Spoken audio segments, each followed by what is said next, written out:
تو بس سمجھ لیں یہ ولاگ کا آغاز جو ہے نا ایک ٹھنڈی ہوا سے ہوتا ہے. جہاں رہیں شاد آباد رہیں, اللہ تعالیٰ آپ کی مشکلات کو آسان کرے, زندگی کے اندر سکون لے کے آئے, باہر لے کے آئے. آج جو دو چیزیں بڑی امپورٹنٹ ہیں ان میں ایک تو جو خلیج کی صورتحال ہے, میں اس طرف تو آؤں گا, لیکن کل میں نے یہ بزدار مردار کے حوالے سے گفتگو کی تھی, اس کی تصویریں بھی آ گئی ہوں گی جس میں یوسف رضا گیلانی کی گاڑی چلا رہے. بندہ اندر سے ڈرائیور ہونا تو پھر ساری زندگی ڈرائیور ہی رہتا ہے.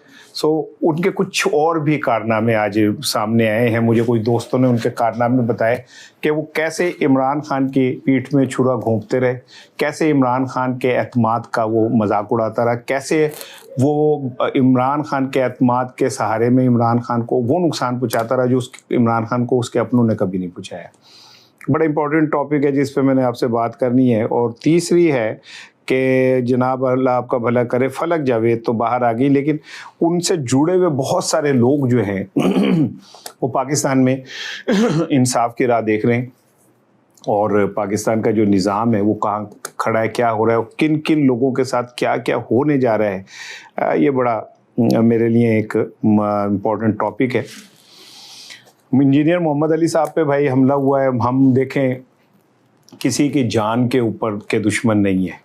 انجینئر محمد علی غلط کریں گے, انجینئر محمد علی کے خلاف بات کریں گے. انجینئر محمد علی نے جو زمینی بت ہیں جن کو پیری فقیری کے نام پہ جنہوں نے اسلام کا بیڑا غرق کیا, انجینئر محمد علی نے ان کے لیے آواز اٹھائی. میں سچے دل سے انجینئر کا احترام کرتا ہوں. اگر ان کا کردار یہیں تک رہتا تو وہ بہت شاندار کردار تھا. مجھے کوئی اس میں ذرا سی اتنی سی وہ نہیں ہے کہ انہوں نے بہت سارے لوگوں کے کانسیپٹ کلیئر کیے اسلام کے, لیکن جیسے ہی اس نے ایک زندہ پیر کے خلاف شروع کیا جو اسے نہیں کرنا چاہیے تھا. ہاں وہ سسٹم پہ بات کرتا, وہ زمینی خداؤں پہ بات کرتا, پاکستان کے تباہی کے اصل ذمہ داروں کے پہ بات کرتا تو شاید انجینئر کا قد بہت اوپر چلا جاتا. لیکن ہر شخص کی اپنی چوائس ہوتی ہے. جب وہ انجینئر نے ایک عالم سے ہٹ کے ایک یوٹیوبر اور ایک بھونپو کا کردار ادا کیا تو میں بھی اس کے خلاف بہت بولا اور بولوں گا. لیکن انجینئر محمد علی صاحب کی زندگی کے حوالے سے میں بالکل کلیئرٹی رکھتا ہوں کہ یہ کوئی طریقہ نہیں ہے کہ آپ کسی کی زندگی ختم کر دیں, کہ در پہ چلے جائیں. ان پہ جو حملہ ہوا, ایک حملہ آور مارا گیا, وہ بھی زخمی ہے. اللہ تعالیٰ انہیں اپنی حفظ و امان میں رکھے. میں ان کے لیے بہت دعا گوں. خلیج کی جنگ کی صورتحال یہ کہ میں نے آپ کو کل بھی کہا, اس سے پہلے بھی کہہ رہا ہوں, آپ کا 100 سالہ سنیاسی بابا اشارہ نا آپ کو بہت عرصے سے کہہ رہا ہے کہ ہم نے امریکہ کو صرف ٹیک لگانے کا موقع دیا, سانس لینے کا, سانس کڈن کا موقع دیتا ہے, اور وہ سانس کڑ لیا اس نے. اور یہ ایک مجھے تو بہت بھیانک جنگ جو ہے وہ ہوتی نظر آ رہی ہے. اللہ کرے کہ میرا یہ تجزیہ غلط ہو, اللہ کرے کہ میرا یہ تجزیہ غلط ثابت ہو جائے اور ہم دنیا کسی امن کی طرف چلی جائے. لیکن جو کچھ نظر آ رہا ہے بطور صحافی وہ کوئی نہ کوئی چنگا نہیں گا. پچھلے 25 سالوں میں پہلی بار امریکہ نے اپنی اتنی بڑی فوجی ایکٹیویٹی شروع کی ہے. اس سے آپ کو سمجھ آنی چاہیے کہ اگر معاہدہ ہی ہونے جا رہا ہے تو اتنی بڑی فوجی ایکٹیویٹی کی کیا ضرورت پیش آ گئی کہ آپ نے اتنی بڑی فوجی ایکٹیویٹی شروع کی. دوسری جانب پاسداران انقلاب کے جو ذمہ داران ہیں وہ کہہ رہے ہیں کہ اب ہم نے ویلکم 2026 میزائل جو ہے نا وہ لے کے آنے. ہماری طرف سے جو اب نیا تحفہ آئے گا وہ ان میزائل کا آئے گا. تیسری جانب خلیج کے اندر جو جنگ ہے وہ آلموسٹ تیار ہے. امریکہ نے جب سے ایران کا ایک شپ پکڑا ہے اس کے بعد ایرانی پوری طرح تیار ہیں اس کا جواب دینے کے لیے. یہی وجہ ہے کہ جو پاکستان میں ہونے والے مذاکرات تھے وہ بھی آلموسٹ ڈیلے ہو گئے. امریکی وفد یہاں پہ بیٹھا ایرانیوں کا استقبال تیاری کرتا رہا. انہوں نے صاف کہتا بھائی ایسی نہیں آتے. اس سے ایران کا آپ کو لہجہ بھی سمجھ آ جائے گا. آپ کو پتہ ہے کہ آیت اللہ خمینی صاحب نے ایک فتویٰ دیا تھا کہ ایٹم بم بنانا حرام ہے کیونکہ اس سے انسانیت کو خطرہ ہوتا ہے, اور ایران اس پہ قائم بھی رہا. لیکن انہوں میں نہیں کہہ رہے کہ ساڈا پاکستان دا بھی ایٹم بم ہے گئے, سروائیول کے لیے آپ کو سب کچھ کرنا پڑتا ہے. لیکن اس کے بعد وہ قائم بھی رہے. آیت اللہ خامنئی صاحب آئے, انہوں نے بھی اس پہ عمل کیا. لیکن اب گیم آ گئی ہے پاسداران انقلاب کے سخت گیر ٹولے کے ہاتھ میں. وہ کہتے ہیں پاجی انج نہیں ہوئے, کہ ہمیں مذہب اور ہمیں امن کی وہ آشا دے کے اور خود آپ جو ہیں دنیا کے اندر آگ بھڑکاتے پھرے، ایسے نہیں ہوگا. اور وہ اس پہ اڑ گئے کہ ہم نے یورینیم نہیں دینا. لیکن اب اس سے ایک اور ہٹ کے چیز جو مجھے بڑی الارمنگ لگی ہے بھائی جان، سب کے لیے یہ خطرے کی گھنٹی بج گئی ہے، اور اسے کوئی سمجھے نہ سمجھے. میں ٹرمپ کے کو بہت عرصے سے فالو کر رہا ہوں. وہ ایک ایسا شخص ہے، ہمارے محلے میں ایک آپا خورشید ہوتی تھی، وہ آپا خورشید جو کہہ رہی ہوتی تھی نا، سانو پتا ہوتا کہ یہ بات نہیں ماننی، باقی ساری باتیں اس کی ٹھیک ہوں گی. جو کہہ رہی ہے نا اس میں کہیں نہ کہیں کوئی گیم ہے گی ہے. وہ کوئی بات ہمیں کہتے تھی تو ہم بچے ہم آپس میں کہتے تھے کہ لیوی کو گیم ہے گی ہے. ٹرمپ صاحب نے فرمایا ہے کہ جی جے ڈی وینس اب پاکستان نہیں جائیں گے، کیونکہ پاکستان کے حالات ایسے نہیں ہے کہ میں جے ڈی وینس کو بھیجوں. یہ حالات کو انورٹڈ کاما میں رکھ کے سوچیں آپ کہ یہ اچانک حالات کہاں سے بیچ میں آ گئے. یہ اے بی سی کی رپورٹ ہے، اے بی سی نیوز کی رپورٹ ہے، میں اس رپورٹ کو کوٹ کر رہا ہوں. یہ اچانک حالات پاکستان کے بیچ کہاں سے آ گئے. ابھی چند دن پہلے تو جے ڈی وینس یہاں پہ بیٹھا ہوا تھا اور وہ تعریف کر کے گیا تھا، اور وہ ساری اس کی ٹیم آئی ہوئی تھی. یہ اچانک جو ٹرمپ صاحب کو فٹافٹ درفنت نہیں آئی ہے، یہ کیوں آئی ہے؟ یہ اب ذرا اس بات کو اپنے پاس رکھیے گا یاد کہ حالات پاکستان کے ایسے نہیں ہے کہ میں اپنے اس کو بھیجوں.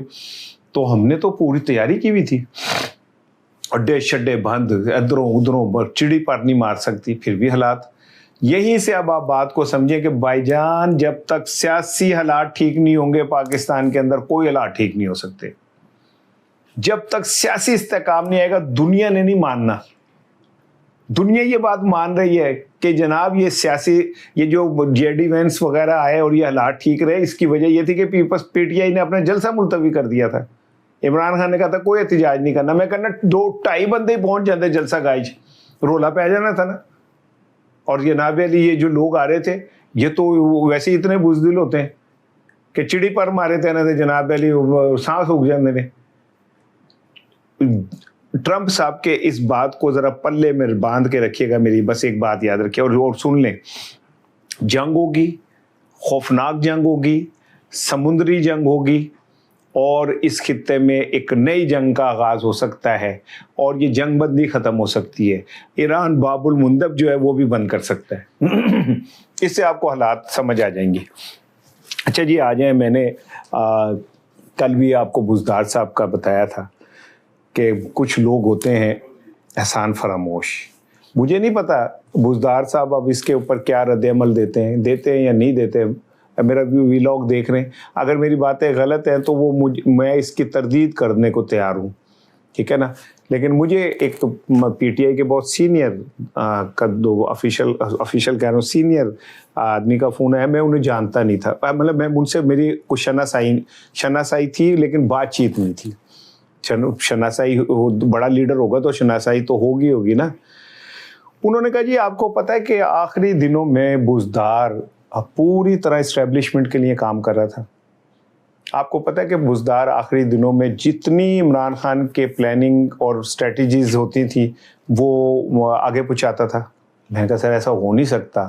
ایک شخص جو کلرک سے بھی کم لیول کا ہو اسے عمران خان نے اٹھا کے وزیر اعلیٰ بنا دیا ہو، اور اس وقت اس شخص کی وجہ سے عمران خان پہ اتنا پریشر آیا ہو، میڈیا کا پریشر آیا، ادھر سے پریشر ادھر سے پریشر، اور عمران خان جو ہے وہ اپنی جگہ کھڑا تھا. تو ان صاحب نے کہا کہ عمران خان کا تو یہ سٹائل ہے کہ وہ جو فیصلہ کرتا ہے اس پہ ڈٹ جاتا ہے اور پھر وہ پیچھے نہیں ہوتا.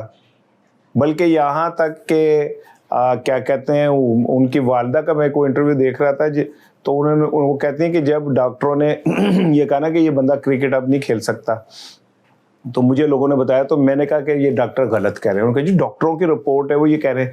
تو انہوں نے کہا کہ میں نے یہ کہا کہ عمران خان اگر یہ طے کر لے گا نا کہ میں نے کھیلنی ہے تو اسے دنیا کی کوئی طاقت نہیں روک سکتی اللہ کے علاوہ. اللہ چاہے تو پھر کچھ بھی ہو سکتا ہے.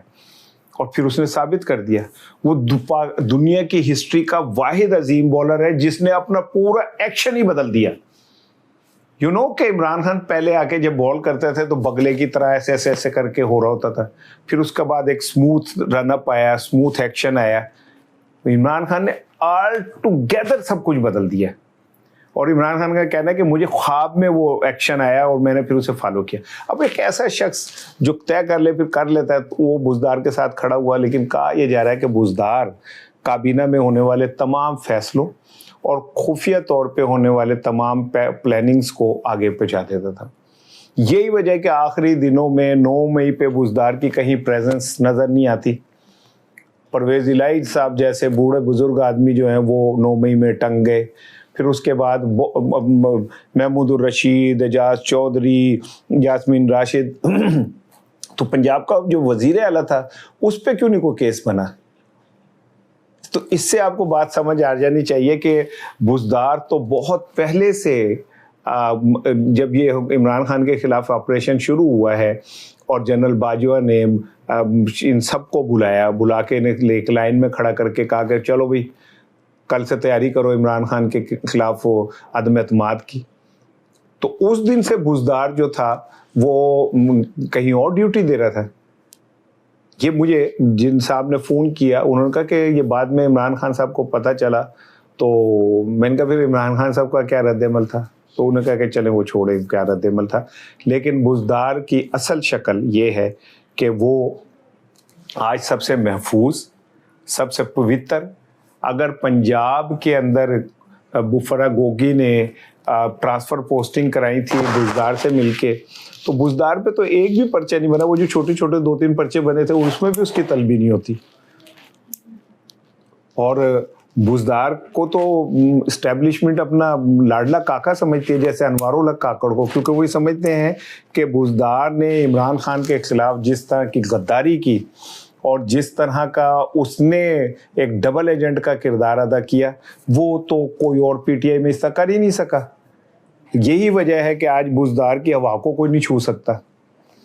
بہرحال اب دیکھتے ہیں بزدار دنیا میں نے تو یہی دیکھا ہے کہ جو انفارمر ہوتے ہیں ان کا کوئی اچھا انجام نہیں ہوتا. اور ایک شخص جسے عمران خان نے تونسا سے اٹھا کے وزیر اعلیٰ پنجاب بنایا، آج میں اس کی تصویر دیکھ رہا تھا جس میں وہ چیئرمین سینٹ جو ہیں یوسف رضا گیلانی کی گاڑی چلا رہا ہے اور بڑا خوش ہے. میں نے کہا ایک بندے کی اتنی شاید اوقات ہوتی ہے.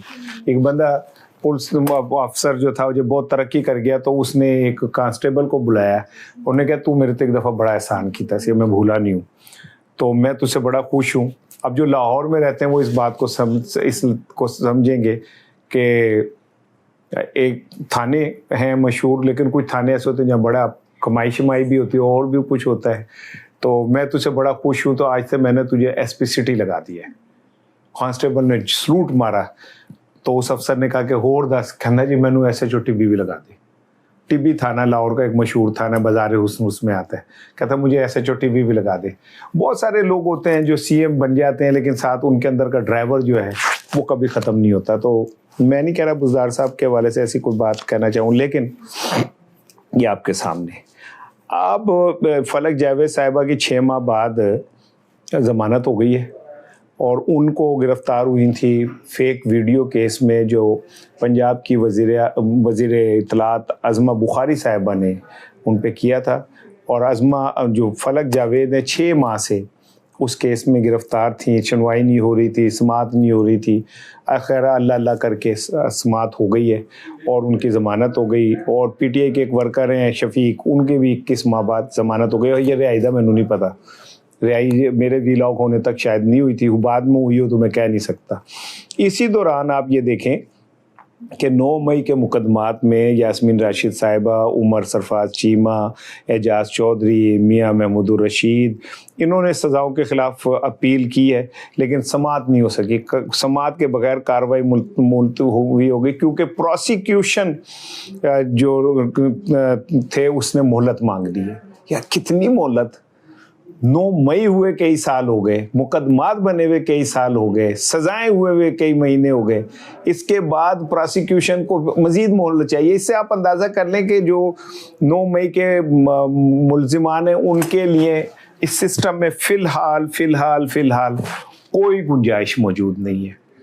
یہی وجہ ہے کہ یہ تھک گئے ان کے جو لواحقین ہیں. ڈاکٹر یاسمین راشد صاحبہ کے شوہر، عمر سرفراز چیمہ صاحبہ کی اہلیہ، اعجاز چودھری صاحب کی اہلیہ، یہ عدالتوں میں پہنچ چکے ہیں کہ جناب ان کی حالت ٹھیک نہیں ہے. مجاز چودھری صاحب کا کہتے ہیں کہ 20% گردے کام کر رہے ہیں. ڈاکٹر یاسمین راشد صاحبہ جو ہیں وہ کینسر کی مریضیں ہیں اور ان کو کہا جاتا ہے کہ وہاں پہ بے ہوشی کے کیا نام ہے وہ دورے پڑتے ہیں. لیکن اس کے باوجود بھی ان لوگوں کو کوئی اس طرح ٹریٹمنٹ یا اس طرح کا کوئی وہ نہیں حاصل. اب ایک جنگ کی خبر سنیں. وہ کہتے ہیں ڈیالہ جیل میں اسیروں کے راشن میں کروڑوں روپے کے مبینہ